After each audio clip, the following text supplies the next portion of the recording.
Hello, this is your instructional video for week 6 of the Alfred Guitar Book. We're working on pages 50 through 59. In the digital copy, that is Eighth Notes, the song Eighth Notes, followed by Happy Birthday to You, all the way to the song The Key of F Major. And as I've pointed out in the text, the previous video for week 5, I initially said it went to that song. That one, of course, went to Chupanekis, which I'm sure you figured out if you watched the video all the way through. But this one does end with the key of F. So let's just go through here. We have eighth notes. Now, an eighth note, there are two eighth notes to a beat. Eighth notes look like pairs or quadruplets of quarter notes that are connected with a beam on the top or the bottom. As you can see there, if one whole note fits in a bar, two half notes fit in a bar, and four quarter notes fit in a bar, then 8 eighth notes fit in a bar. And eighth notes sound like this. 1, 2, 3, 4. So if I were to play this top song, 4 quarter notes followed by 4 eighth notes,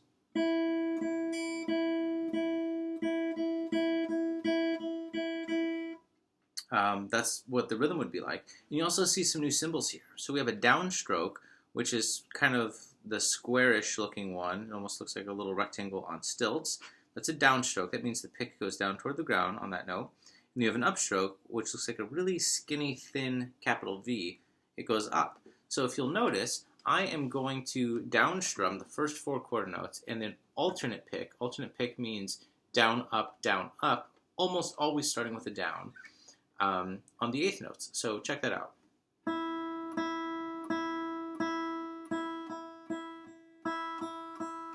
Just going to give you a nice even sound. Generally speaking, you always want to alternate any eighth notes, sometimes even any quarter notes, depending on the song. So part of playing these songs correctly is alternate picking. It's going to be a big theme for this chapter. Happy Birthday to You, it's in 3/4, has a pickup. So it'd be 1, 2.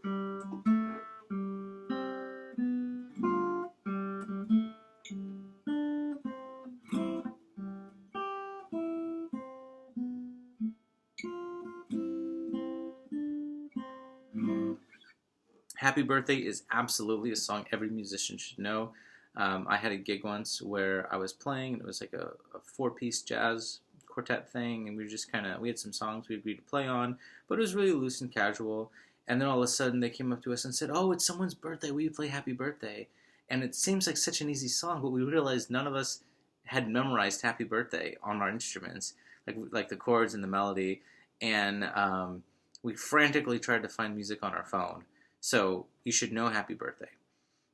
Eighth note bounce. Generally when they say bounce, it actually refers to a swing. It's like the bluegrass term for swing. So the song written played straight. Straight is the opposite of swung.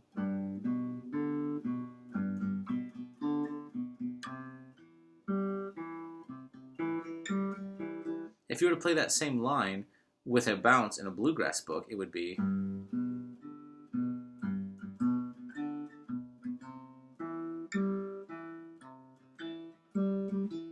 Notice I still have the alternate pick on there. You can play that straight or swung, bounced, your call. I'm okay with either one.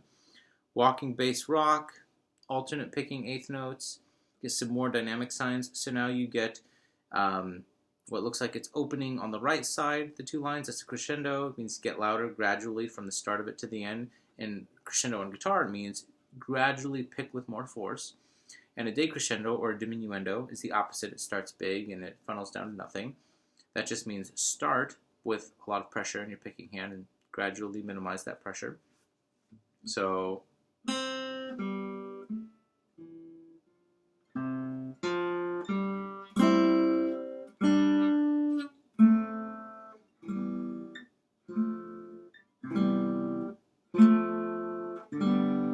Pachelbel's Canon, and follow those dynamic markings. Again, it's not just about getting the right notes and the right rhythm. If you want to play these songs correctly, you have to play with the correct articulation, with the correct dynamics, crescendos, decrescendos, diminuendos, and getting the alternate picking right. All of those things are very important. And the alternate picking may not seem important because you may think, well, it sounds the same. What does it matter if I'm doing it right? Well, it matters for a few reasons. Number one, if I'm only going down, that's about as fast as I can play down picking. But if I'm catching one of those on the way up, I'm literally playing twice as fast. So it doubles your speed.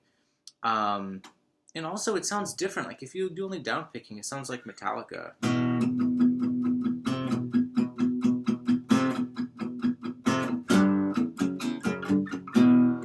But if you alternate pick,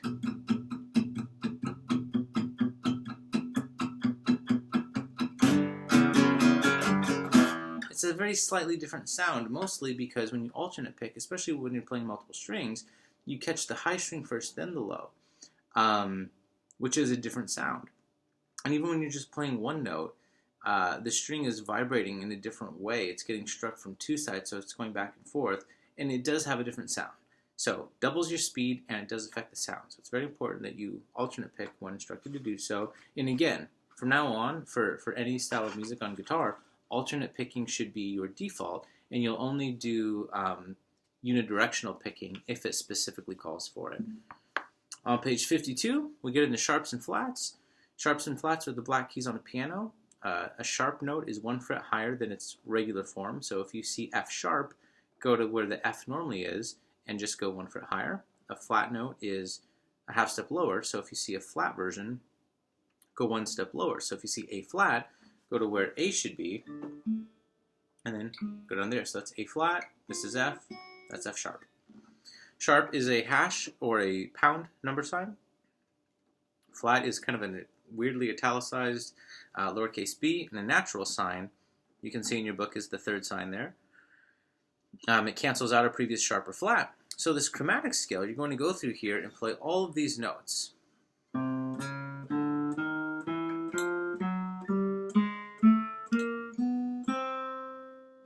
And the chromatic notes, so chromatic means color, but really it's just all the colors or all the notes of the scale between the octave. Chromatic rock, we're throwing those sharps and flats in there. Melancholy baby. And again, the sharps and flats are another big point of this chapter. And then sharps last the entire measure. So if you see a sharp, like in Melancholy Baby in the third note, it's also going to be on the eighth note.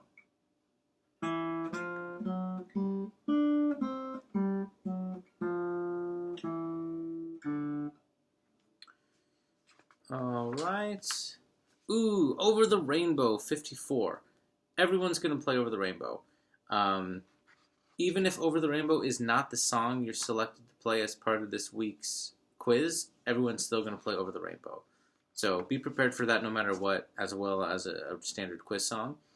Page 56, we have D7. Just another new 4-note chord.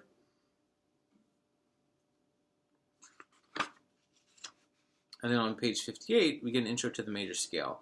So the major scale is something that we'll talk about individually because there are a few ways you can approach it, but one easy way is to just look at these notes and play them as written compared to patterns, which is what we'll do together. We'll think about these in terms of patterns, not just in terms of writing the scale out. So make sure you write that in on page 58, so you should come to the lesson on week 6 with that already written in on page 58, both of those examples. And then the last thing is on page 59, you have these key signatures. So a key signature just means that after the treble clef, but before the meter, the 4/4, 3/4, whatever it may be, if you see a sharp or a flat on one of those lines or spaces, that means every instance of that note is that sign. So if you have F sharp in the key signature, like you do in a second example on page 59, that means every single F is F sharp. Not just the one where the line is, but all of them. The key of G always has F sharp.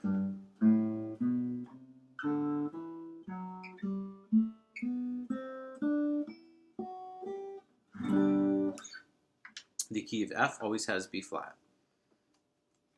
All right, well, that's it for week 6. As always, questions, concerns, comments, call me on my office phone. 865-251-3500. Email me. Stop by my office, set up an office hour meeting. Anytime you want to meet outside of the regular lesson time, we can always do that. And then also, by the time you're working on this, by the time week 6 comes around, you're just one meeting away from the guitar only solo class, which will be on week 7. So we'll also start figuring out what songs they'll all play. Those of you who are not guitar primaries. And then the week after that is midterms, and there will be a chord and skills test that we've already, well by this point, I've already started to look at. And after that, beginning week 9, that's when everyone is coming on Monday nights. So it's going by quickly.